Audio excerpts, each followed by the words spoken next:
जब लग गुरु मिले न साचा, तब लग गुरु करो 10 पांचा। क्या गुरु बदल सकते हैं? क्या गुरु बदलने से पाप लगता है? आध्यात्म के इस मैदान में आखिर सही गुरु कौन है? गीता जी में वर्णित तत्वदर्शी संत कौन है? इन सभी प्रश्नों के उत्तर जानने के लिए अवश्य सुनिए जगत गुरु तत्वदर्शी संत रामपाल जी महाराज के मंगल प्रवचन। परमात्मा कहा करते, मात पिता मेरे नाही, ना मेरे गरदासी, और मैं जुलाहे का सुत आन कहाया, हर जगत करे मेरी ऐसी। मैं तो अजर अमर अविनाशी, मैं तो पूर्ण परमात्मा हूँ। अब आपको आगे थोड़ा सा आधे घंटे के सत्संग में सारा निर्णय मिलेगा। अब परमात्मा 5 वर्ष के हो गए और इस आध्यात्मिक मार्ग को पूर्ण रूप से सुचारू वो परमात्मा ही करके जाते, नहीं तो काल ने तो आग लगवा रखी होती है, परमात्मा का सिर पैर नहीं छोड़ रखा होता। तो उन्होंने बताया कि गुरु बिन माला फेरते, गुरु बिन देते दान, गुरु बिन दोनों निष्फल हैं, चाहे पूछो वेद पुराण। राम कृष्ण से कौन बड़ो, उन्हों भी गुरु कीन, 3 लोक के वेदनी, गुरु आगे आदीन। कहते तुम राम कृष्ण से तो किसी को बड़ा नहीं मानते, उन्होंने भी गुरु किया। कहते सब जग राम रटत है और जान मुक्ति को धाम, और श्री राम ने वशिष्ठ जी गुरु बनाए, उनको दिया ओम नाम। कबीर साहब कहा करते, तुम श्री रामचंद्र जी पुत्र श्री दशरथ, इसको तुम मोक्ष का मालिक देने वाला दाता मान के तुम श्री राम की पूजा करते हो, और इस श्री राम ने वशिष्ठ ऋषि जी को गुरु बनाया था, और उस वशिष्ठ ऋषि जी ने उसको ओम मंत्र जाप करने को दिया था। बता, तुम रामचंद्र तो मोक्ष था, और रामचंद्र जी का मोक्ष हुआ गुरु बना कर, जिसा भी होना था, स्वर्ग जिसमें जाना था, वो भी उस तरीके से गया। इसलिए परमात्मा ने गुरु मर्यादा बनाने के लिए एक लीला करनी पड़ी कि आने वाले समय में, नहीं तो जैसे ये काल का पंथ चल पड़ा, राधा स्वामी पंथ, शिवदयाल जी का कोई गुरु नहीं था हैं। अरिबदास ये कहता भाई ये नकली पंथ है, इसमें गुरु नहीं बनाया इनने। तो अगर परमात्मा, कबीर साहब को तो आवश्यकता थी ही नहीं गुरु की, लेकिन हमारे लिए एक मर्यादा बनाने के लिए, नहीं तो आज वो ये कहते कबीर जी ने कौन सा गुरु बनाया था, और वह पर डंडोरा पीटे हैं, रामानंद जी को गुरु बनाया कबीर साहब ने। तो ये लीला करनी पड़ी दाता ने कि कहीं आने वाले समय में कच्चा काम ना रह जाए। समर्थ उसी को कहते हैं, सर्वज्ञ उसी को कहते हैं, जो भविष्य में भी आने वाली त्रुटियों से हमें बचा गया। अब क्या किया मालिक ने, के लीला करी। जो 5 वर्ष के हो गए, एक गंगा नदी के ऊपर घाट बना हुआ था स्नान करने के लिए, और वहां पर ये महर्षि एक स्वामी रामानंद जी थे। उस समय कबीर परमेश्वर जी 5 वर्ष का लीला करते हुए शरीर था उनका, तो उस समय 104 वर्ष के थे स्वामी रामानंद जी महर्षि, और वो बड़े बोल वाला था उनका।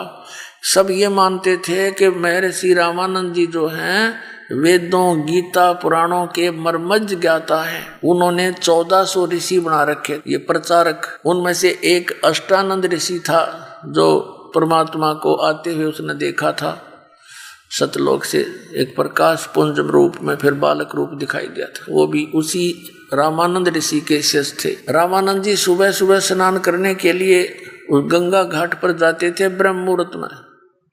गर्मियों का मौसम था। परमात्मा जाकर के कबीर जी उन पौड़ियों में लेट गए। रामानंद जी अंधेरे में नीचे जा रहे थे स्नान करने के लिए, पौड़ी उतर रहे थे। परमात्मा के सिर में उनकी खड़ाऊ लग गई रामानंद जी की। जैसे बालक रोया करते हैं, वो लीला रोने की करी। एकदम रामानंद जी झुक गए।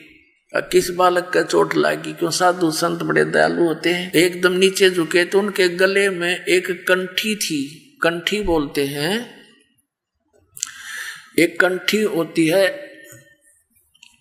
तुलसी के लकड़ी के एक मन का होता उसमें, एक मणिया, और वो धागे से बांधकर अच्छी लटकाते नीचे तय की, अच्छी लंबी, यानी आसानी से काट ले, नाव जब उसने निकाल दे फिर पैर ले।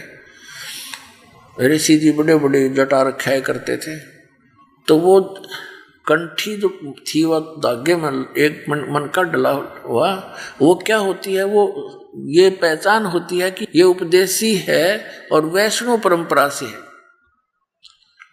तो वो जब नो झुके एकदम रामानंद जी, उनकी वह कंठी निकल गए और कबीर जी का गलगी गले में। अंधेरा था, रामानंद जी ने तो सिर्फ ये कहा कि बेटा रो ना, रो मत बेटा, धोखे से पैर लग गया तेरे, और राम राम बोल बेटा, राम राम बोल, राम के नाम ते सुख होता है, दुख दूर होते हैं। अब कबीर साहब चुप हो गए। अब रामानंद जी ने सोचा किसी का बालक होगा, रास्ता भूल के आ गया, कहा बेटा तू यहाँ बैठ जा, मैं स्नान कर लेता हूँ, तुझे तेरे घर भिजवा दूंगा और चिंता ना कर। रामानंद जी तो स्नान करने लग गए, वो वहां से अंतर ध्यान हुए और अपने वो मुंह बोले माता पिता की झोपड़ी में आके विश्राम किया। अब उधर से रामानंद जी स्नान करके बाहर आए तो देखा बालक है नहीं, इधर उधर देखा, एक दो से पूछा कि यहाँ एक बच्चा था, अगले हमने नहीं देखा। तो रामानंद जी ने सोचा भाई चला गया होगा बालक, अंधेरे में तभी चल गया होगा, रोशनी होगी है, चला गया होगा। बात उसका ध्यान से उतर गई। अब परमात्मा ने क्या किया, स्वामी रामानंद जी का शिष्य ऋषि एक विवेकानंद नाम का, अपने अक्षेत्र में, जहां उसका अक्षेत्र बांट रखा था 1400 ऋषियों में से एक उसका भी अक्षेत्र था, तू यहाँ प्रचार करेगा, ये इनको तू समझाएगा, इनकी शंका समाधान करेगा।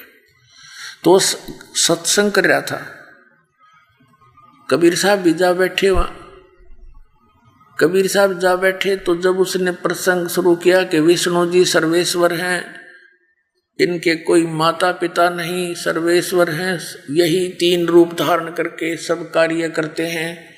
ये कभी रजगुण ब्रह्मा बन जाते हैं, कभी तमगुण शिव बन जाते हैं, ये सब के जनक हैं, ये सब देवों के देव हैं, अजरो अमर हैं, इनके कोई माता पिता नहीं है।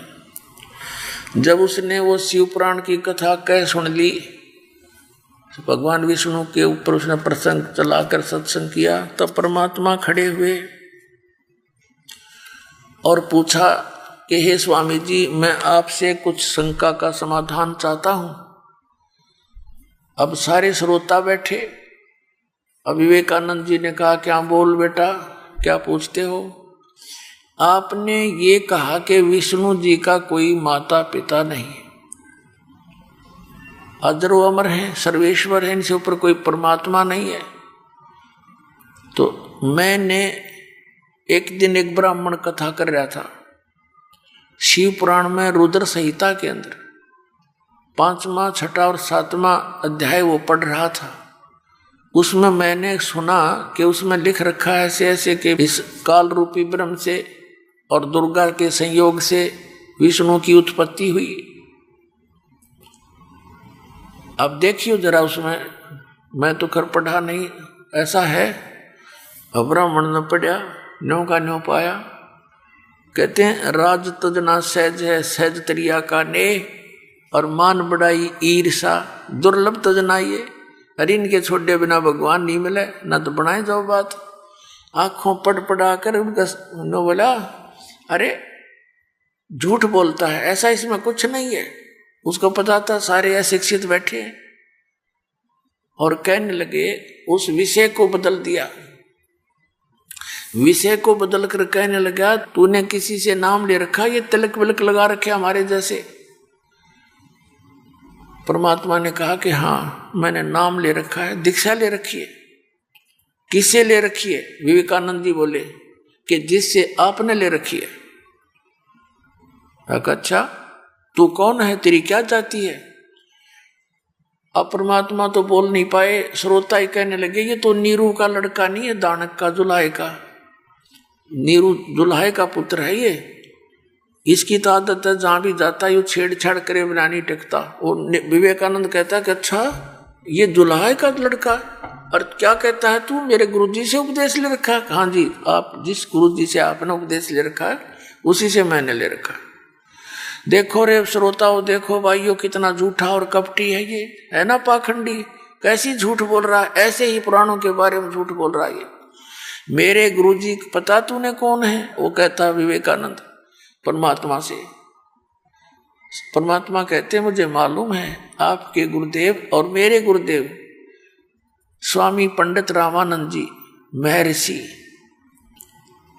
विवेकानंद कहता क्या तूने उनसे उपदेश ले रखा? कहा देख तेरे जैसा चलक सारा सौदा मेरे पास। विवेकानंद ने कहा देखो भाइयों कितना झूठा है, अब मैं गुरुजी के पास जाऊंगा, इसकी सारी हिस्ट्री पूछूंगा और कल तुम भी आना वहां पर, सुबह देखना इसकी कैसी पिटाई गुरुजी करेंगे। अब उस विवेकानंद का आदेश उसके सारे श्रोता पहुंच गए सुबह सुबह रामानंद जी की कुटिया पे। रामानंद जी के पास सामने जाकर उस विवेकानंद ऋषि ने कहा महाराज जी हमारी तो नाक काट दी एक जुलाहे के बालक ने। ये परमात्मा वो तो यूं कह है कि मैंने स्वामी जी से नाम ले रखा है, ये दाता हम कैसे बाहर निकलेंगे, कैसे शकल दिखाओगे जनता में। एक दानक का शूद्र का लड़का आपको गुरु बताता फिरता, उसने बेइज्जती कर दी। अब रामानंद जी ने यह बात सुनी नो कुदर गुस्से में हो गया कि उसको कल लाओ मेरे सामने पकड़ के, मैं तो इन शूद्रों को निकट भी नहीं आने देता, क्यों उनके नंबर कट जाए, जैनो बेरा पट जा। किसी ब्राह्मण ने शूद्र को उपदेश दे दिया तो उसके चेले भाग जाते, इस डर से उसने खूब आंखें लाल कर ली। अब सुबह सुबह वो विवेकानंद 8-9 और लेकर मस्टंडे और पहुंचा दानकों की दुल्हाओं की कॉलोनी में, उस बगड़ में। तो वहां वो घर पूछ रहे थे नीरू का। एक बहन आवे थी, एक भक्त व्यक्ति था, उनने देख लिया क्या क्या बात है, ये तो इनकी नीयत तो ठीक ना लगती, झगड़ा करने का उद्देश्य है, लठ ले रही है, डंडा ले रहे और पूछ रहे नीरू का घर। तो वो पूछ रहे थे, वो सुनते हुए निकट के जल्दी सी आगे और नीमा से आकर बताया कि नीमा अब तुम्हारा किसी से झगड़ा हो गया क्या? कई ब्राह्मण आ रहे हैं डंडा लेकर तुम्हारा घर पूछ रहे। इधर से एक व्यक्ति हुई आकर उसने यही कहा कि पता नहीं क्या बात है, तुम्हारा कोई झगड़ा हो गया किसी से। और नीमा समझ गई कि कबीर किसी ने छेड़छाड़ का है बामना ने, और ये पहला छेड़ा छेड़ी करें जाया करते, किसी को जाकर छेड़ दे कह देते सच्ची, और सच्ची का फिर दुख होया करे। तो कई उलाने आया करते दिन दिन में नीमा के, वह भी तंग हो रही थी। अब उसको पता था कि कल फिर किसी न किसी के साथ इसने छेड़छाड़ की होगी, राज तो ये मारने कूटन पा के डंडे ले रहे थे। तो उसने क्या किया, अपने बच्चे को, बच्चा ही मानती थी वो, तो कहा झोपड़ी में सोए थे, वो तो वक्त जा लिया उठा के और कहा बेटा तू झोपड़ी के पीछे बैठ जा और लेट जा तू यहाँ पर। उसके ऊपर कपड़े डाल दिए पुराने पुराने से बेका से, और बोलिए ना जब तक मैं ना कहूँ। अच्छा बात है जी। अब वो इतने में पहुंच गए वह विवेकानंद और उसके समर्थक सपोर्टर, और वो जाते कहने लगे वो कहाँ तेरा पुत्र नीमा, कहाँ तेरा बेटा? वो कहने लगी जी क्या बात होगी, अग बात का तो वहां पता चलेगा गुरुजी के पास। वो कहती है जी मैं धमका दूंगी मेरे बेटे ने, आज के बाद कुछ नहीं कहेगा तुम्हारे को। नहीं नहीं अब तो वहीं फैसला होगा। अब वो माई तो एक तरफ धक्का दे दिया और बढ़ गए झोपड़ी में, पटक ठाठा के नो लठा डंडा गेला हाथ लाऊं तो वो फिर दानक बन जा। पंडित जी थे, लठा गेला डंडा गेला नो रजाई उठा उठा देखे, पलंग चारपाई सी थी वह उथल दी। नीमा ने पूछा जी कोई कारण तो बता दो, क्या गलती कर दी मेरे बेटे ने? अब परमात्मा ने सोचा ये माई ने घना दुखी करेंगे, निकल कर उस गुदड़ गाबे में तो बाहर कपड़े थे खड़े हो गए और कहने लगे रे विवेकानंद आजा झोपड़ी के पीछे खड़ा हूं मैं। अब माई ने सोची देख निकम्मा यू क्या करे। अब वो तो भाग कर गई, आवाज सुनते ही पकड़ लिया। अब वो जब लेकर चलने लगे परमात्मा को, नीमा लपट गई अपने बच्चे का इन्हों पकड़ के छाती से उन निकम्मा ने उसका इतने डंडे मार दिए, बेहोश कर दी। फिर पता लगा नीरू भाग गया, आया क्या क्या आवाज होगी, क्या बात, क्या शोर मच रहा है। वह बेहोश पड़ी, बच्चे को लेकर जा रहे हैं। भाग कर उसने भी छुटवाने की चेष्टा की, उसके भी कई लठ मार दिए, वो भी अचेत हो गया और उसको ले गए। पुण्यात्माओं, देवी पुराण में लिखा है 414 पृष्ठ पे कि कलयुग के ब्राह्मण जो सतयुग त्रेता द्वापर में राक्षस कहे जाते थे, वो कलयुग के ब्राह्मण है। एक बार देखा है तो दे ब्राह्मण पे जग जा। ये देखिए देवी पुराण, श्रीमद देवी भागवत पुराण, गीता प्रेस गोरखपुर से प्रकाशित है। और इसके कौन है संपादक? हनुमान प्रसाद पोदार, चिमनलाल गोस्वामी। ये गीता प्रेस गोरखपुर से प्रकाशित है, ये आपके समक्ष है। अब इसके 414 पृष्ठ पर आपको दिखाते हैं। एक तो इन पंडिता का पता लगा कि से ब्राह्मण थे। ये संक्षिप्त देवी भागवत छठा स्कंद और 414 पृष्ठ पे जन्मेजय ने पूछा, महाभाग किस युग में कैसा धर्म का स्वरूप है? इस संपूर्ण विषय को विशेष रूप से बताने की कृपा कीजिए। व्यास जी बोले, राजन, यह निश्चय कि सतयुग में ब्राह्मण वेद के पूर्ण विद्वान थे। उनके द्वारा निरंतर भगवती जगदम्बा की आराधना होती थी। भगवती का दर्शन करने के लिए उनका मन सदा ललायित रहता था और प्रत्येक गांव में शक्ति मंदिर का उद्घाटन हो, इस विषय की उनके मन में बड़ी उत्सुकता थी। अपनात्माओं, एक तो इस पवित्र देवी पुराण के इस लेख से ये स्पष्ट हो गया कि सतयुग के ब्राह्मण विद्वान किसे थे। ये नौकेन के द्वारा देवी की पूजा होया करती। और वेद में किधर देवी की पूजा का है किधर वर्णन, और जबकि देवी कहती है कि वेद के अतिरिक्त कोई साधना मत करो। और वेद में क्या मंत्र हैं आपको दिखाते हैं। वेद में क्या है देवी के द्वारा बताया। श्री देवी ने क्या बताया? 500, ये देखिएगा 565, थोड़ा सा दिखाएंगे झलक। ये 7वां स्कंद और संक्षिप्त देवी भागवत 562 पृष्ठ पर हिमालय राजा को ज्ञान देते हुए देवी के द्वारा हिमालय को ज्ञान उपदेश, ब्रह्म स्वरूप का वर्णन। श्री देवी जी कहने लगी, पर्वतराज, उस ब्रह्म का क्या स्वरूप है यह बतलाया जाता है। यह सारा कुछ वर्णन करके थोड़ा सा बताऊंगा इसमें। उसके विषय में क्या कहती है कि उस एकमात्र परमात्मा को ही जानो, दूसरी सब बातों को छोड़ दो। केवल एक परमात्मा की भक्ति करो और नहीं करनी, और उस अमृत रूप परमात्मा के पास पहुंचाने का यही पुल है। आगे देखो, इस आत्मा का ओम के जप के साथ ध्यान करो। इससे अज्ञान में अंधकार से सर्वथा परे और संसार समुद्र से उस पार जो ब्रह्म है उसको पा जाओगे, तुम्हारा कल्याण हो। और वो कहाँ रहता है? ओम नाम का जाप कर ब्रह्म को टारगेट बना। ब्रह्म का जाप ओम है और वह यह है सबका आत्मा ब्रह्म लोक रूप दिव्य आकाश में रहता है। अब देवी क्या कह रही है? श्री देवी कह रही है कि और सब बात छोड़ दो, मेरी पूजा भी छोड़ दो, उस एकमात्र परमात्मा को ही जानो। किसका? उसका ओम नाम है और ब्रह्म का उद्देश्य मानकर उसका जाप करो और वो ब्रह्म। फिर देखो, ये इस आत्मा का ओम के जप के साथ ध्यान करो। इससे अज्ञान में अंधकार से सर्वथा परे समुद्र पार से जो ब्रह्म है उसको पा जाओगे। नहीं, ओम नाम ब्रह्म का है और वो ब्रह्म कहाँ रहता है? वह ये सब का आत्मा ब्रह्म लोक रूप दिव्य आकाश में सतीत वहां रहता है। देखो पुण्यात्माओं, व्यास जी को कितना ज्ञान है और क्या कह रहे हैं कि सतयुग के ब्राह्मण वेद के पूरे विद्वान थे और दुर्गा की पूजा करते थे। खाक विद्वान थे, वेदों का क्या पता था उनको।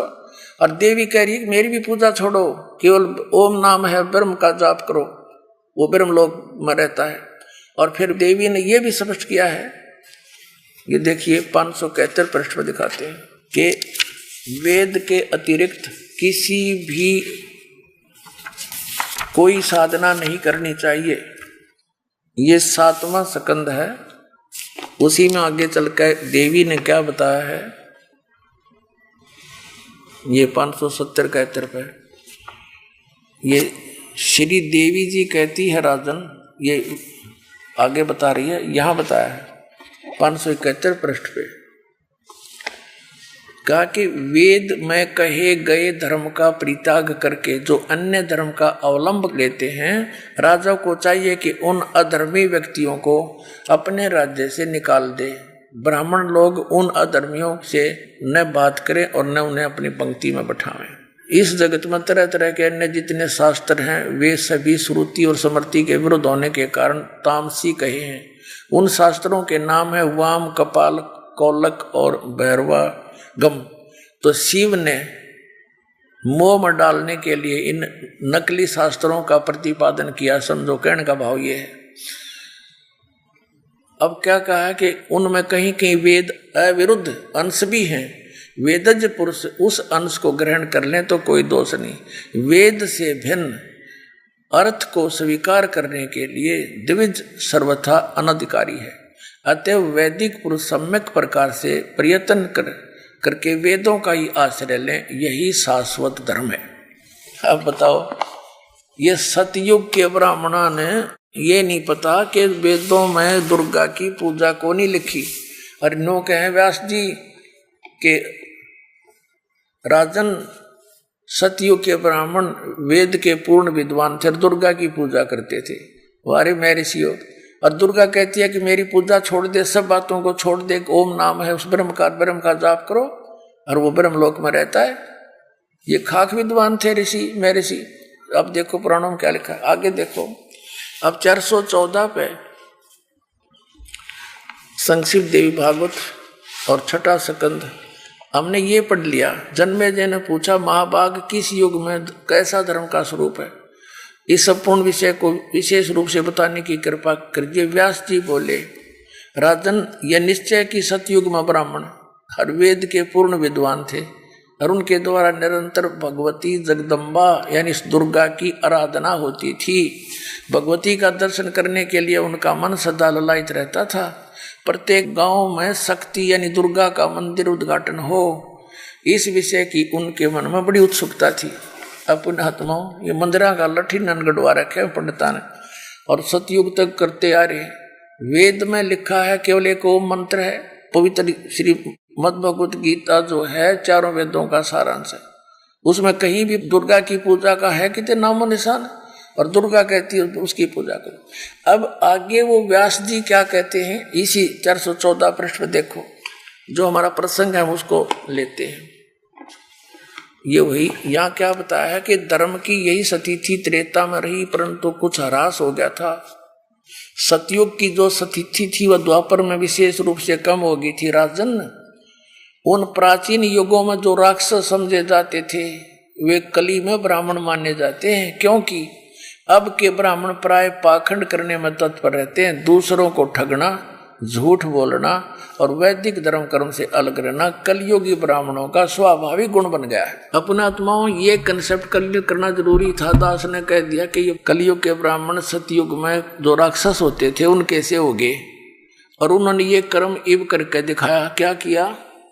बेरहमी से कूट छेद कर उन नीरू और नीमा को पटकिए अपनी मान बढ़ाई के लिए, और परमात्मा उस बालक को घसीट कर ले गए।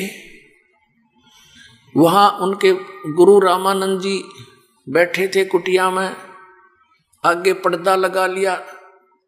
श्रोता वो दर्शक गणे आगे ब्राह्मण के भी ये पता करेंगे झूठा कौन है, और विवेकानंद जानबूझ कर बुला कर ले गया। तेरी फिर इज्जत रह जाएगी हमारे गुरुजी की, वो उस विषय को भूल जाएंगे ये लोग। अब झोंपड़ी में रामानंद जी अंदर बैठे हैं, कबीर परमेश्वर 5 वर्ष के बालक बाहर खड़े हैं। बीच में पर्दा डाल दिया गेट का ऊपर, ये दिखाने के लिए मैं तो शूद्रों का सुबह सुबह दर्शन भी नहीं करता। तो रामानंद जी ने पूछा कि रे बालक, तेरी जात क्या है और तू किस भगवान की भक्ति करता, तेरा पंथ क्या है? अब देखो वो परमात्मा हमारे लिए कितने दुखी हो रहे हैं। 1-2 कौड़ी का जीव रामानंद, उसके आगे ऐसे खड़े परमात्मा हाथ जोड़ के, जैसे एक सुयोग्य शिष्य को अपने गुरु जी के सामने व्यवहार करना चाहिए।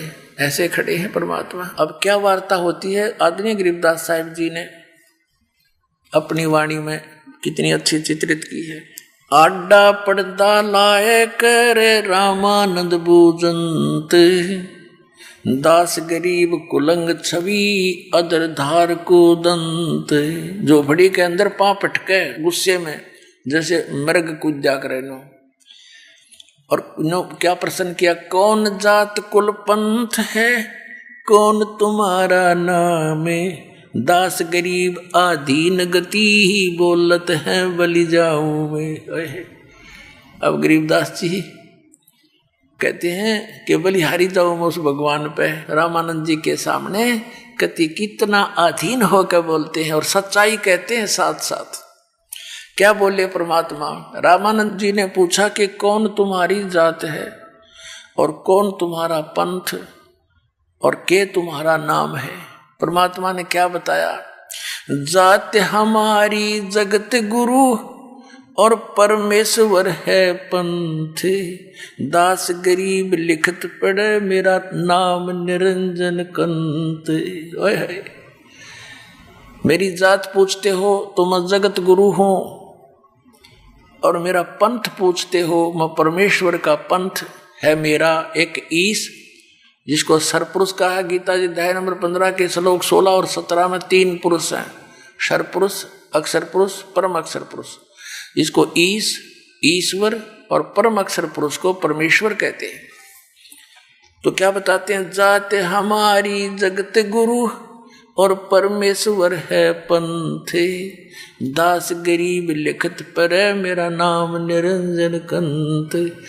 क्योंकि मैं पूर्ण परमात्मा हूं और मैं उस परमेश्वर का पंथ लिए हुए हूं। इस बात से रामानंद जी घना दुखी हो गया कि देख छोटा सा बालक कैसी बकवाद कर रहा है। रे बालक सुन दुर्बुद्धि तेरा घटमट तन आकारे, दास गरीब दर्द लगा जब हो बोले सिरजनहारे। पर गरीबदास साहिब जी के बता रहे हैं कि जब रामानंद जी को परमात्मा ने अपने आप को परमात्मा कह दिया, इस बात का दुख माना रामानंद ने और गाली देने लग गया। रे बालक सुन दुर्बुद्धि, तेरे तो घटमट तन आकार, तू तो सामने खड़ा दिखाई देता है, और वो परमात्मा तो निराकार है जिसके बारे में तू कह रहा है मैं वही भगवान आया हुआ हूं। रे बालक सुन दुर्बुद्धि, तेरा घटमट तन आकार। गरीबदास जी कहते हैं दास गरीब रामानंद जी का दर्द हो गया इस बात का, जब परमात्मा हो बोले सृजनहार के मैं सृजनहार हूं। और किसे उलाने दिए, कैसी अब उधर बातें कही, तुम मोमन के पालवा तेरा जुल्हे के गर्भास, और दास गरीब अज्ञान गति तेरा ऐसा दृढ़ विश्वास। जैसे न्यो कहा कर तो उसके एक मुसलमान के टुकड़ा पर पलने वाला तू है और अपने आप को भगवान कह रहा है। मान बड़ाई छोड़ कर बोलो बालक बहन, दास गरीब अधमुखी एता तुम गठफेन। तर्क तलु से बोलते वो रामानंद सुरज्ञान, दास गरीब कुजात है यू आखिर नीच निदान। कितनी अभद्र बातें कही भगवान को उस रामानंद ने कि ये तो कुजात है। कुजात, कुजात माने इसके माँ का बेरा ना बाप का, और किस जाति का कित पड़ा पाया यूं, इस भाव से बोल रहा है कि तर्क तलु से बोलते वो रामानंद सुरज्ञान, दास गरीब कुजात है यू आखिर नीच निदान। लोग कहने गए तो नीच है शूद्र है ना, और इसकी जात का नहीं बेरा कुजात, और अपने आप को भगवान कह कुछ भी बकवाद कर सकता है ऐसा व्यक्ति। अब परमात्मा के बोले मैं के बदन खुलास करे सुन स्वामी परवीने, दास गरीब अजात हूं ते जो कहा बलि जाऊं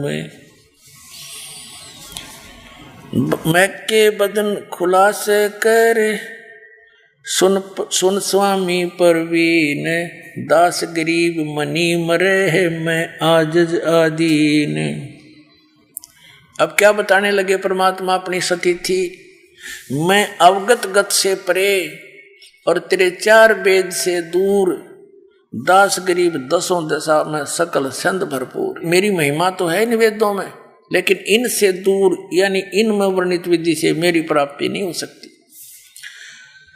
सकल संत भरपूर हूँ, खालिक हमरा नाम, दास गरीब आजाद हूँ, तै जो कहा बलि जाऊं मैं। देखो सुयोग्य शिष्य की कैसी भूमिका करते हुए कहते हैं कि हे गुरुदेव, आप मेरे गुरुजी हैं, आप मुझे कुजात कहो, नीच कहो, सिरोधार्य है, लेकिन मैं इस जात जूत से परे हूँ, मेरी कोई जात नहीं, और बाकी आपने जो कहा वो सिरोधार्य है।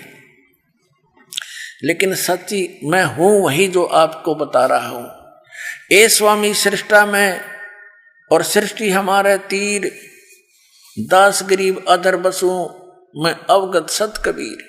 मैं ऊपर सतलोक में रहता हूँ, सुन रामानंद राम में, और मैं 52 नरसिंह, दास गरीब सर्व कला, मैं व्यापक सर्वंग। मेरी ही सत्ता सबके ऊपर है। और सुन रामानंद राम में, मैं 52 नरसिंह, ये नरसिंह बनकर मैं ही आया था, प्रहलाद को बचाया था। और नाम विष्णु का, मैंने विष्णु रूप धारण कर लिया, क्यों विष्णु का पुजारी था, राज्य हो जाएगा बालक। कहते हैं सुन रामानंद राम में, और मैं 52 नरसिंह, दास गरीब सर्व कला, मैं व्यापक सर्वंग। फिर क्या बताते, ए स्वामी सृष्टा में और सृष्टि मेरे तीर, दास गरीब अधर बसूं अवगत सत कबीर। अब रामानंद जी ने सोचा इतना कॉन्फिडेंस से यू बालक बोल रहा है, इसने तो बात बढ़ा दी। फिर कहने लगा मैं पहले अपनी कुछ पूजा कर लेता हूं, तू बैठ जा एक तरफ। पर्दे के पीछे से बात हो रही है ये। अब वो पर्दे से पीछे कहने लगा मैं थोड़ी पूजा कर लूँ, अपनी नित्य नियम कर्मकांड करता था वो। और परमात्मा बाहर खड़े रहे। रामानंद जी क्या कर रहे थे, जैसे भगवान विष्णु की एक काल्पनिक मूर्ति बनाते थे, वो कर्मकांड बाहर मूर्ति पूजा से नहीं करते थे, लेकिन मूर्ति की कल्पना करते थे, अभ्यास कर रखा था। ध्यान में बैठते ही मूर्ति दिखे विष्णु भगवान की। और वो कर्मकांड में क्या होता है कि प्रतिदिन उसको नहाते हैं मूर्ति को, तो ऐसे प्यारे ढंग से जैसे श्रद्धा बनाए रखने के लिए गंगा जल लाए हों रामानंद जी, जैसे कल्पना होती है सौपन सा। और फिर क्या किया, सारे कपड़े उतार दिए मूर्ति के। कर्मकांड केवल मानसिक पूजा कर रहा था, मानसिक कपड़े उतार दिए सारे, और फिर उनको नवाया, नवा के फिर सारे कपड़े पहना दिए, तिलक लगा दिया और मुकुट रख दिया भगवान श्री कृष्ण विष्णु जी के सिर पे। अब फिर क्या देखा कि भगवान के गले में कंठी नहीं है, वो माला नहीं। मुकुट रखने के बाद उस दिन मुकुट नहीं उतार सकते, अगले दिन उतरे वो, नहीं तो पूजा खंडित। और माला नहीं डली भगवान के गल में, पूजा अधूरी फिर खंडित। इसलिए रामानंद जी ने सोचा इस माला को उठा के और मुकुट के अंदर से डाल दूं। वो डालने की चेष्टा करने लगा तो मुकुट में फंस गई, वह आगे ना गई। तो रामानंद जी इतना चिंतित हो गया कि हे भगवान, आज मेरे से कौन सी गलती बन गई। हे परमात्मा, जिंदगी में पहली बार मेरे से भूल लगी, आपके गले में आपका श्रृंगार रह गया दाता। इतना चिंतित हो गया, आज कौन सी भूल पड़ गई। हे भगवान, बुढ़ापा आ गया, कदे बनी बनाई पूजा बिगड़ जाए, मेरी भक्ति नाश हो जावे। परमात्मा खड़े थे सामने, पर्दे थे पीछे बाहर।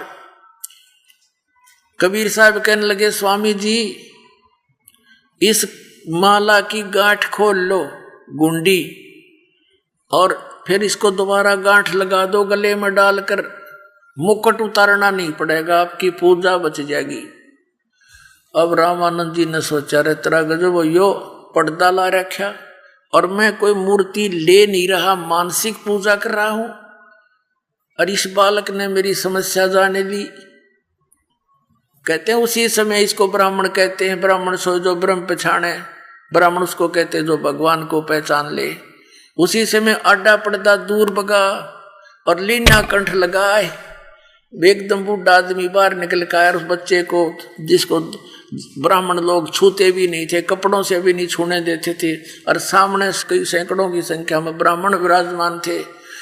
तो पुण्यात्मा इसको ब्राह्मण कहते हैं वक्त पड़े सौदा करे कोठे डारे ज्ञान, तो इसको ब्राह्मण कहते हैं। उसने समाज नहीं देखा रामानंद जी ने, उसने जिसके लिए वो मर मिट रहा था, सारा जीवन गाल दिया था, वो सामने खड़ा, एक तरफ पूरा संसार एक तरफ भगवान, तो उस ब्राह्मण ने परमात्मा सेलेक्ट किया और उस बच्चे को सीने से लगा लिया। नो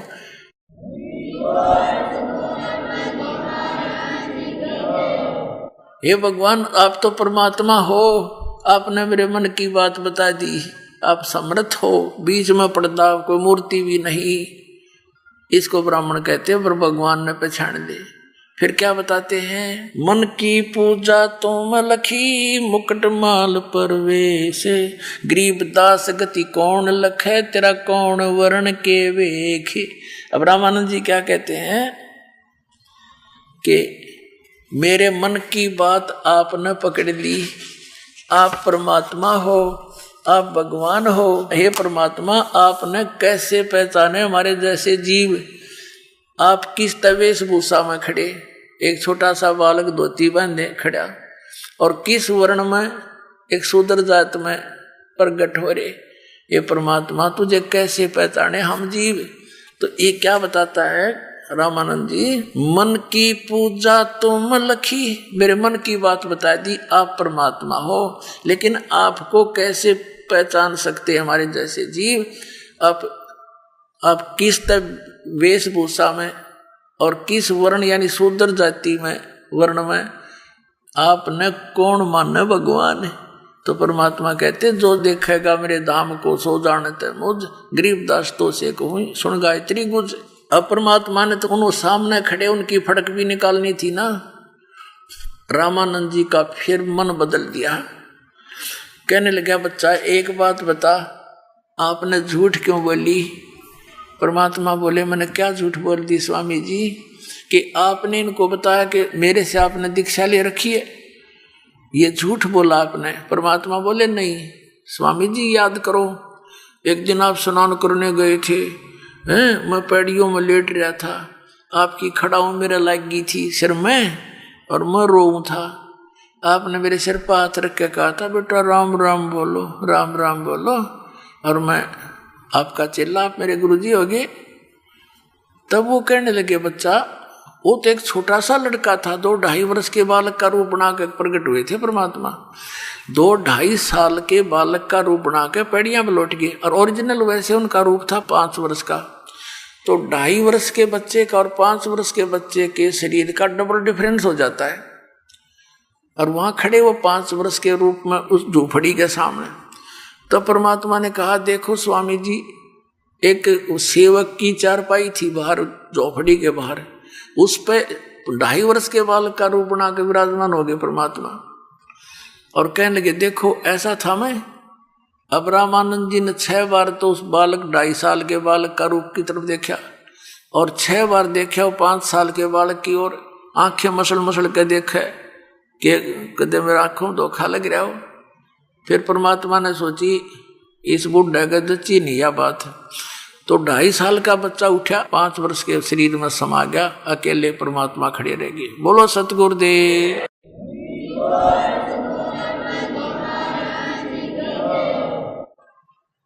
अब रामानंद जी ने फिर कहा कि बच्चा चलिए बात तो तेरी मान गया मैं, लेकिन मैं, आप कह रहे हो कि मेरे को राम राम जाप दिया आपने, मैं राम राम तो जाप नहीं देता। परमात्मा ने कहा, आप ओम नाम जाप देते हो, और ये बताया ना करते, इस मंत्र को कोई भी नहीं बताता। अपने शिष्यों से भी ये कहा जाता है कि ये ना कहना किसी को ओम ओम जाप कर ले, नहीं तो खंडित हो जाता नाम। उसको ये कहा जाता राम राम, भाई राम का नाम जप ले। राम का नाम जो मंत्र वेदों में है वो ओम मंत्र है। तो रामानंद जी ने सोचा, भाई ये तो कोई ऋषि ब्राह्मण बता नहीं सकता, शूद्रों को तो नाम देते ही नहीं, हम इनको तो भनक भी नहीं लगा नाम क्या क्या जाप होता है। फिर पूछा कि एक बात और बता, मैं कंठी भी देता हूँ जिसको नाम देता हूँ, माला कपड़े से नीचे निकाल कर दिखा दी, देखिए डाली थी आपने मेरे गले में। अब रामानंद जी तो सहम गया, भाई वो बालक को नहीं, ये बच्चा नहीं है। और वो आ रहे उसकी चौंध तोड़न, उसका जो है ना अज्ञान हटाने के लिए, अपनी प्यारी आत्मा के लिए खड़े थे। क्योंकि सतयुग में यही रामानंद जी की आत्मा, एक विद्याधर नाम का ब्राह्मण था और इसकी पत्नी थी दीपिका। इनका कोई संतान नहीं थी। इनको ऐसे ही एक तालाब के ऊपर कमल के फूल पर मिले थे। उन्होंने इनको बचपन में से कुंवारी गाय से दूध से मालिक की परवरिश हुई, वहाँ कर्म बना के आए थे। अगले जन्म में यही दीपिका और विद्याधर त्रेता के अंदर वेदविज ब्राह्मण और सूर्या नाम के थे। तब परमात्मा इनको फिर मिले थे। फिर आगे चल के रामानंद जी कलयुग में विवाह नहीं कराया, बचपन से 15-16 वर्ष की आयु से ही ऋषि बन गए थे भगत। तो वहाँ का फिर संभाला, कहते हैं 2 दिन मेरी शरण है ताका हूँ मैं दास, और गेल गेल लग गया फिर जब तक धरती आकाश। तब उसको निकालना था, बनकर बैठ गया चौधरी साहब पंडित जी, रकक का पता नहीं, उसने मरो नरक में जाना था। तो उसकी फड़क निकालने के लिए सारी क्रिया की दाता ने, और शिष्य बनकर उसका उद्धार किया। रामानंद जी समझ गया कि बालक नहीं, कोई और कहानी पाओ गया था। उन सब ब्राह्मणों से कहा भी तुम जाइयो अब यहाँ से। अब वो चले गए उठ के, दोनों बैठ के वहाँ, और 5-4 रह गए जितने सुनना था सत्संग चर्चा उनकी। तब परमात्मा ने पूछा कि हे स्वामी जी, आप किसकी पूजा करते हो? रामानंद जी ने कहा मैं विष्णु भगवान की पूजा करता हूँ, और विष्णु भगवान सर्वेश्वर हैं, ये हर महेश्वर हैं, इनका कोई माता पिता नहीं।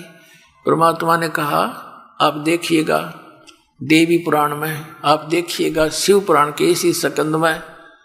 अब वो तो विद्वान पुरुष था, उसको याद था, सारी कंठस्थ याद थी, सारी बात परमात्मा कहते गए, वो मान गया। क्योंकि उसके 16 दिन आगे थे, ये इतनी लीला देख ली भगवान की, तो काफी सहमति देने लग गया था। फिर परमात्मा ने कहा मान लीजिए आप विष्णु की पूजा करके कहाँ जाओगे? कि विष्णु लोक में जाऊंगा। वहां कितने दिन रहोगे? स्वर्ग में, विष्णु के लोक में भी एक स्वर्ग है। तो ये तो बुद्धिमान इतना तो ज्ञान रखते थे, विद्वान पुरुष थे, कहने लगे जी जितना समय मेरा पुण्य का होगा तब तक रहूंगा। परमात्मा बोले फिर कहाँ जाओगे उसके बाद? कि फिर तो पता नहीं बच्चा कहाँ ठिकाना होगा।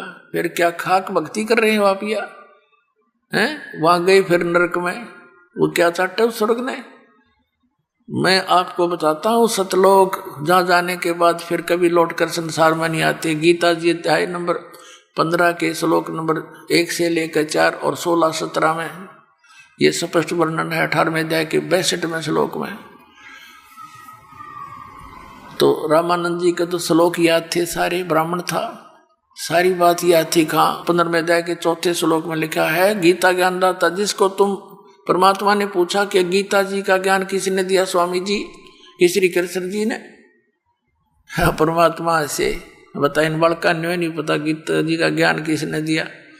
परमात्मा ने कहा कि श्री कृष्ण जी में प्रवेश करके इस काल भगवान ज्योति निरंजन स्वरूप ने, इसने ब्रह्म ने दिया ये ज्ञान। और इसमें क्या कहता है वो अपने, चल मान लीजिए आप श्री कृष्ण को मान कर चलो, और श्री कृष्ण जी विष्णु, हाँ जी, तो वो विष्णु जी तो कह रहा है श्री कृष्ण जी मान ले 4थे अध्याय के 5वें और 9वें श्लोक में, अर्जुन तेरे और मेरे बहुत जन्म हो चुके, तू नहीं जानता, जानता हूँ। गीता अध्याय नंबर 2 के श्लोक 12 में, अध्याय नंबर 10 के श्लोक नंबर 2 में ये स्वीकार करता है कि मेरे और तेरे बहुत जन्म हो चुके, मेरी उत्पत्ति होती है, मेरी उत्पत्ति कोई देवता लोग नहीं जानते, और आपको इन्ना विनाशी।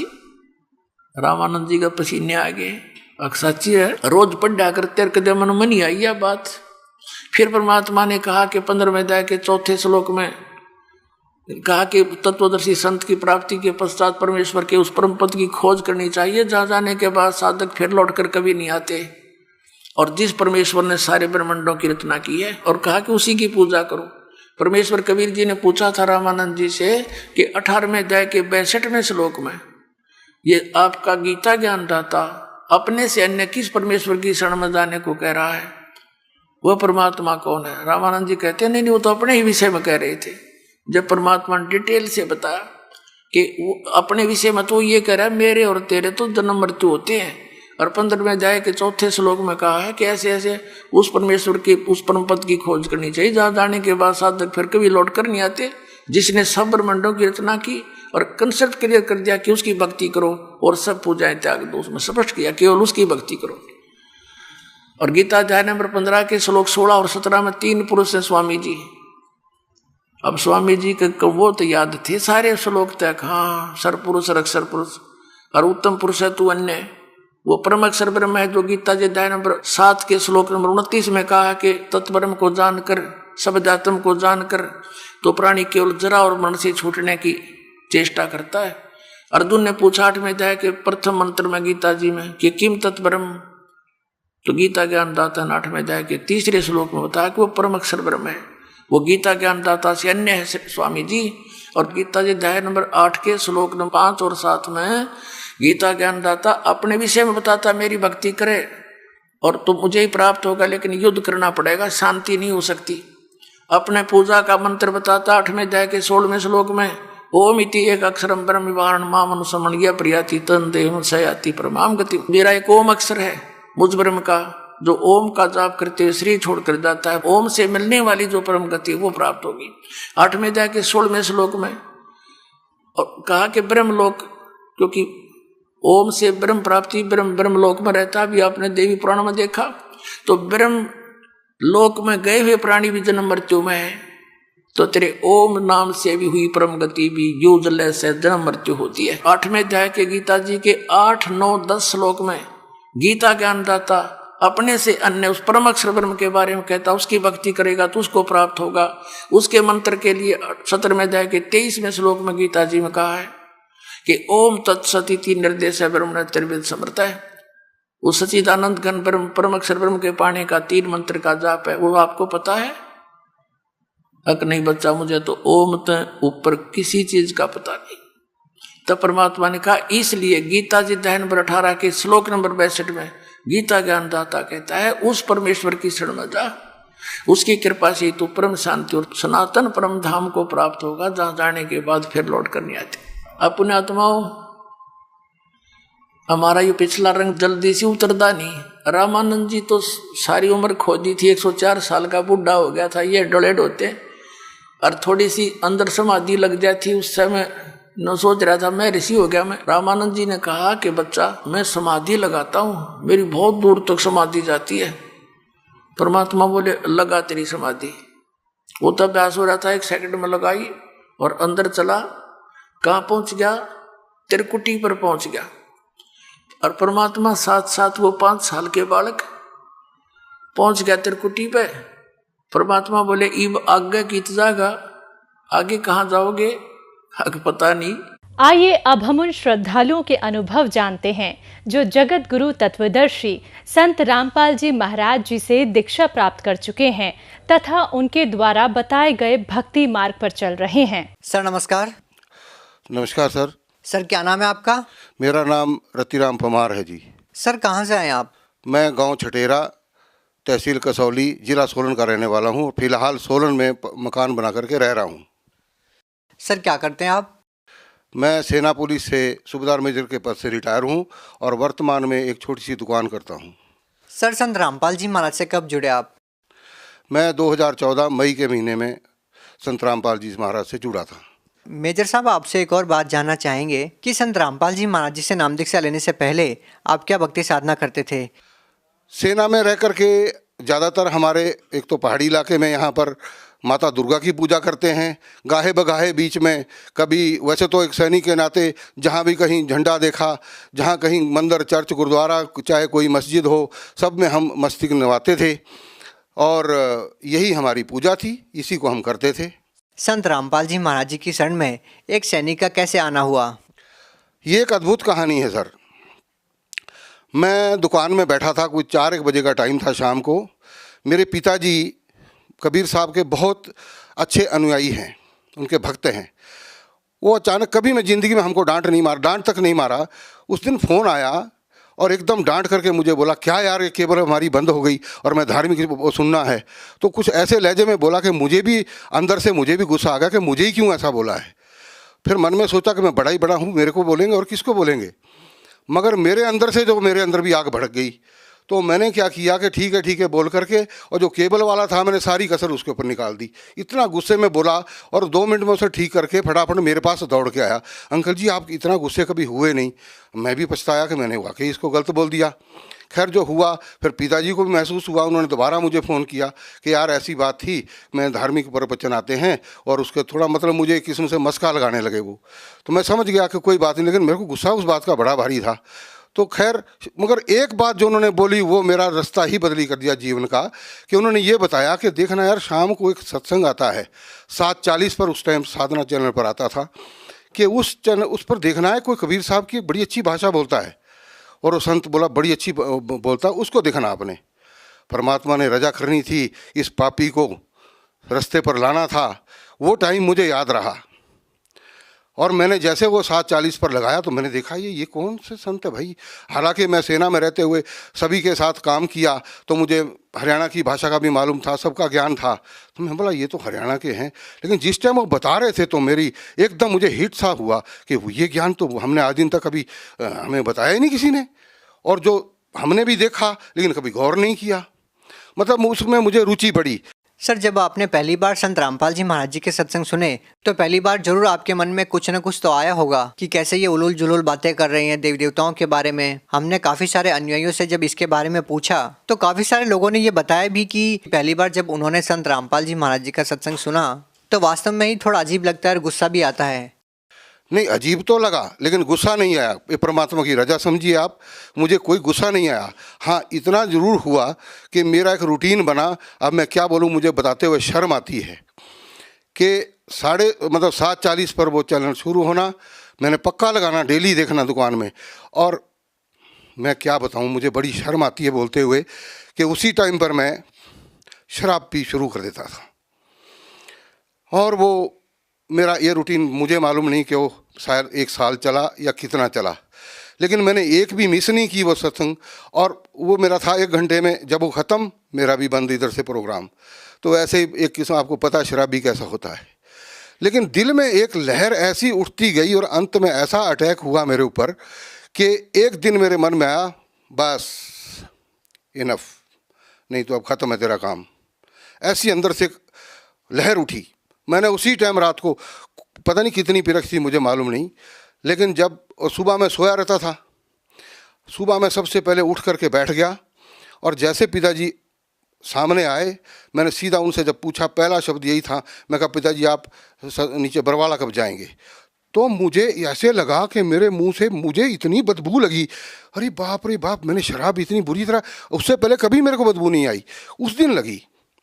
बोला, मेरी तरफ देखा, पिताजी ने बोला अभी 10-15 दिन में जाएंगे। मैं कहा ठीक है जी, मैं भी जाऊंगा। भक्त में मेरी मिसेज भी आकर के खड़ी हो गई, तो मैंने बोला जी आपने भी चलना है। तो उसको एक बार मेरे जब फौज में मैंने फैमिली साथ रखी थी तो अलवर में, राजस्थान में, वहाँ उसको हीट स्ट्रोक हो गया था, तो वो डरती थी गर्मी से, उसके मुंह से निकल गया ना। और मेरे मन में फिर वो भाई परमात्मा, आपके पास तो मैं आना चाहता था विद फैमिली और आपने मुझे रुकावट डाल दी, ये क्या हुआ। चलो आपकी इच्छा है। जब जाने का टाइम हुआ, एक दिन पहले ही मिसिस को मैंने बोला भी जो सामान थोड़ा बहुत डालना डाल दे। पिताजी बोले वहाँ कुछ नहीं डालने की ज़रूरत है, वहाँ सब कुछ मिलता है। मैं कहा तेल साबुन तो डाल ले। बोला वहाँ सब मिलता है, तेल साबुन भी लेना तो पेस्ट ले लो और आपका ये क्या बोलते हैं ब्रश ले लो, बाकी सब वहाँ मिलता है। मैं कहा अच्छी बात है। तो मिसिस क्या बोले, मैं भी चलूँ। परमात्मा कितनी खुशी हुई मुझे उस टाइम पर, मैं गदगद हो गया। परमात्मा ने इतनी इजाज़त दी मेरे को और हम दोनों गए, हमने वहाँ जाके नाम लिया। ये है परमात्मा की दया। सर, एक बड़ी विचित्र बात है कि हम सुनते हैं कि जो लोग संत रामपाल जी महाराज जी के प्रवचन सुनते हैं, उनका सत्संग सुनते हैं, उनका नशा छूट जाता है। लेकिन आपका तो रूटीन ही बन गया कि सत्संग सुनना और शराब पीना। सर, ये शराब पीने का क्या मतलब था कि सत्संग सुनते टाइम ही शराब पीना, क्या मतलब था? ये मुझे भी समझ में नहीं आया कि क्या होता था। कुछ ऐसा हो गया कि उससे पहले मैंने नहीं करना। जिस टाइम सत्संग शुरू होनी उसी टाइम, और जिस दिन नाम लिया उसके लेकर आज तक 4-5वां साल होने वाला है, लेकिन उसके बाद हमने कोई भी नशे को हाथ नहीं लगाया। इवन दुकान के अंदर, घर के अंदर कहीं कहीं पड़ी रहती थी। मैंने बेटे को बुलाया, मैंने बोला बेटा उनको उठाओ और घर के निचली मंजिल में बाहर जाओ और ढक्कन खोल के धरती में गाड़ दो, इसको किसी और को भी ना देना इसको। मेजर साहब, बहुत सारे लोग ये बोलते हैं जो संत रामपाल जी महाराज जी से जुड़े हुए हैं, वो कहते हैं कि संत रामपाल जी महाराज जी से नाम दीक्षा लेने के बाद उनको बहुत सारे लाभ मिले हैं। लेकिन अपने आप में ये हैरान करने वाली बात है कि एक संत केवल मंत्रों के जाप से अपने अनुयायियों को कैसे लाभ दे सकता है, जबकि आज साइंस का ज़माना है, आप पढ़े लिखे भी हैं, आपने आर्मी में अच्छा खासा वक्त बिताया है। क्या आप इन बातों में विश्वास करते हैं? बिल्कुल विश्वास क्यों नहीं करते जी, 100% विश्वास है। हमारी जो भक्ति है, मैं एक छोटी सी बात मैं बताऊंगा। हमारी भक्ति पहले थी, हम हलो हलो करके बुला रहे थे। अब हम हलो हलो बुलाएंगे तो कोई नहीं सुनेगा मेरी बात को, लेकिन अगर हम उसको नाम से पुकारेंगे वो पक्का हमारी बात को सुनेगा, उस पर गौर भी करेगा, हमारी तरफ आएगा भी, पूछेगा भी, हमारी तकलीफ होगी उसको दूर भी करेगा। वो उन्होंने बताया कि हलो हलो से कोई फ़ायदा नहीं है, इनके सही नाम से आप पुकारिए और हम उसी ढंग से उसका नाम ले रहे हैं उनका, और हमें लाभ हो रहे हैं, इसमें कोई डाउट ही नहीं। सर, आधुनिकता के इस दौर में आप ये मानते हैं कि किसी संत से नाम दीक्षा लेने से या मंत्र जाप करने से कोई भक्ति लाभ मिल सकता है? बिल्कुल मिल सकता है। अब उदाहरण पे है इसके लिए, गुरु नानक देव जी को मिला, मीराबाई को मिला, और कई भक्त प्रहलाद को मिला, ध्रुव को मिला। जिसने भक्ति की उसको सबको लाभ मिला, और इतना अद्भुत लाभ मिला, इसमें कोई शंका नहीं है। हमें तो यह अचंभा होता है कि आप भी इस ढंग की बात करते हैं, भक्ति से लाभ क्यों नहीं मिलता है। अब अगर ढंग से हमको नाम बताया हो और हम उसको जपेंगे तो उनको लाभ मिलेगा। लेकिन जो हमारे धर्म के अनुयायी हैं, जिनको हम समझते हैं कि हमारा बेड़ा पार करेंगे, उनको खुद को ही मालूम नहीं है, वो दूसरे को क्या बताएंगे। सर, हमने तो यही सुना है, जो कि बड़े बड़े धर्मगुरु हैं, शंकराचार्य हैं, मौलवी हैं, वो तो यही कहते हैं कि जो कर्म में लिखा है, जो आपके कर्म संस्कार है, वही मिलेगा, उससे ज़्यादा या कम नहीं मिल सकता। वेदों में स्पष्ट रूप से लिखा हुआ है, वो परमात्मा, पूर्ण परमात्मा जो है, वो पूर्ण गुरु, वो परमात्मा के रूप में ही होता है। वो घोर से घोर पापों का भी नाश कर सकता है। जब वो लिखा गया उसके अंदर, ये लोग, इनको खुद को पता नहीं है, वो क्या बताएंगे कि वो, जब उन्होंने पढ़ा ही नहीं है, वो हमारे अनुयायी हमको क्या बता सकते हैं। सर, आपको क्या लाभ मिले हैं संत रामपाल जी महाराज जी की भक्ति करने से? अद्भुत लाभ। एक तो सबसे बड़ी बात, आज तक अगर मैं उस शरण में ना जाता तो आज तक शायद मेरा शरीर खत्म हो चुका होता। इससे बड़ा लाभ और क्या हो सकता, मेरी जान बच गई। दूसरा लाभ, मेरी मिसिस जो ऊपर की मंजिल से गिर करके नीचले तक पहुंच गई, और डॉक्टर भी हैरान कि उन्होंने देखा बड़े बड़े काले काले धब्बे पूरे ऊपर, पिछले बैक साइड पूरा। उन्होंने बोला ये तो मुश्किल है बचनी, यहाँ जब सिर में भी चोट लगी है तो। लेकिन जब उसके एक्सरे निकाल करके देखा तो डॉक्टर ने बोला जी आप कोई परमात्मा का नाम लेते हैं क्या?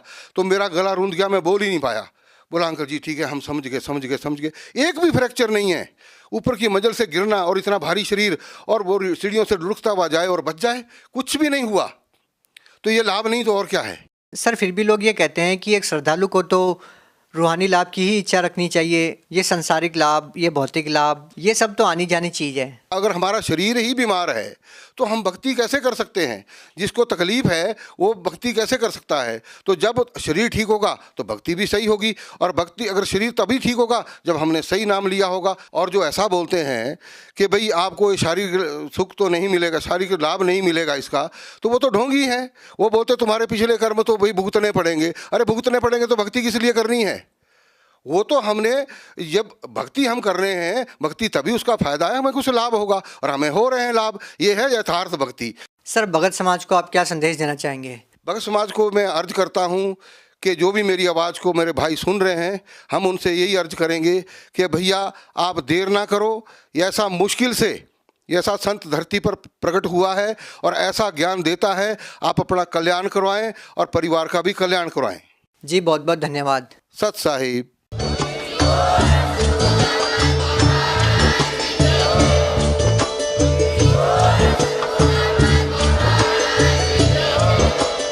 आप सुन रहे थे जगत गुरु तत्वदर्शी संत रामपाल जी महाराज जी के मंगल प्रवचन। अधिक जानकारी के लिए विजिट कीजिए हमारी वेबसाइट www.jagatgururampalji.org। संत रामपाल जी महाराज जी के शुभ आशीर्वाद से पूरे विश्व भर में 500 से भी ज्यादा नाम दीक्षा केंद्र हैं, जिन पर संत रामपाल जी महाराज जी द्वारा ऑनलाइन निशुल्क नाम दीक्षा दी जा रही है। अपने नजदीकी नाम दीक्षा केंद्र का पता करने के लिए